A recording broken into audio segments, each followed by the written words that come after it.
Price Lord. எப்படி இருக்கீங்க? சந்தோஷமா இருப்பீங்கன்னு நான் விசுவாசிக்கிறேன்.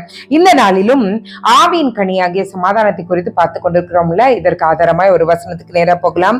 சமாதானத்தை உங்களுக்கு வைத்து போகிறேன், என்னுடைய சமாதானத்தையே உங்களுக்கு கொடுக்கிறேன், உலகம் கொடுக்கிற பிரகாரம் நான் உங்களுக்கு கொடுக்கிறதில்லை, உங்கள் இருதயம் கலங்காமலும் பயப்படாமலும் இருப்பதாக என்று இயேசுவானவர் யோவான் 14ஆம் அதிகாரத்தின் 27ஆம் வசனத்தில் சொல்லுகிறார்.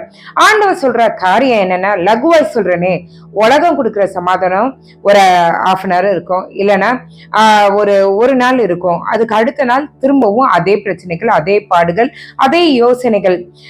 இதை கேட்டுக்கொண்டிருக்கிற சகோதரனே, உங்களுடைய இருதயத்துல கூட நீங்க நினைப்பீங்க, சமாதானம் ஏதோ ஒரு பிரச்சனை வந்துச்சுன்னா நம்ம போய் கொஞ்சம் தண்ணி அடிச்சுட்டோன்னா அவ்வளவுதான், எல்லாத்தையும் மறந்துட்டு இருக்கலாம்னு நினைப்பீங்க. அந்த போதை தெளிந்த பின்பு திரும்பவும் பிரச்சனை, திரும்பவும் அந்த கடைக்கு போய் போதையை தான் வாங்குவீங்க. ஆனா இங்க கர்த்தர் சொல்றாரு, எப்பா இந்த உலகத்துல உனக்கு சமாதானம் நீ நினைச்சிருக்கிறது எல்லாமே இருக்கும், ஆனா அது சீக்கிரத்துல மறைந்து போயிடும். அந்த ஒரு நாள் தான் இருக்கும்.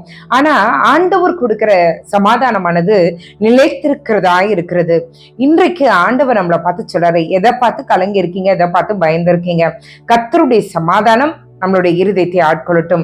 அந்த கர்த்தருடைய சமாதானம் இருந்தாதாங்க நம்மளால அடுத்த காரியங்களை யோசித்து செய்ய முடியும். இன்றைக்கு ஆண்டவர் இடத்துல ஒப்பு கொடுக்கலாமா? ஆண்டவரே, சமாதானத்துல நிரப்புங்கப்பா, அப்பதான் நாங்க அடுத்த காரியத்தை எடுத்து செய்ய முடியும்னு சொல்லி ஆண்டவர் இடத்துல கேட்போம். நிச்சயமாய் கர்த்தர் நமக்கு உதவி செய்வாராக. ஜெபம் பண்ணலாமா? எங்களை நேசிக்கிற நல்ல பரமபிதாவே, அப்பா, உங்க சமாதானத்தினால எங்க இருதயத்தை நிரப்புங்க. ஓ, தேங்க்யூ ஜீசஸ். யாரோ ஒரு சகோதரர் நீங்க ஜெபிக்கிறீங்க, என்னன்னா, ஆண்டவரே, என் இருதயத்துல துளையாய் காரியங்கள் நடந்திருக்குது, ஓட்ட போட்டது போல இருக்கு, அதை ஒட்டி வைக்கவே முடியாது அப்படின்னு சொல்லிட்டு அழுது கொண்டிருக்கீங்க. இன்றைக்கு கர்த்தர் சொல்றாரு, அவருடைய சமாதானத்தினால அந்த துளையை அவர் அந்த துளையை அடைத்து கொண்டிருக்கிறத நான் பார்க்கிறேன். ஆண்டவர் இடத்துல வாயை விரிவா திறந்து கேளுங்களேன். என்னோடு இணைந்து சகோதரிகளை நீங்க எல்லாரையும் இணைந்து ஜெபிங்க. ஆண்டவரே, உங்க சமாதானத்தினால நீர் எங்களை நிரப்புங்க சொல்லி கேளுங்க. அப்பா, உங்களுடைய தெய்வீக சமாதானத்தினால எங்க இருதயத்தை நிரப்புங்க.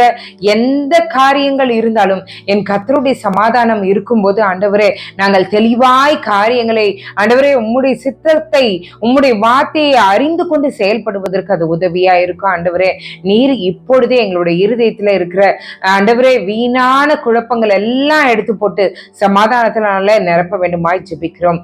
காலை எழுந்து உங்க நாமத்தை மகிமைப்படுத்த கிருபை செய்யுங்க. மீட்பர் இயேசுவின் மூலம் ஜெபம் கேளும் நல்ல பரமபிதாவே. ஆமென், ஆமென், ஆமென். God bless you.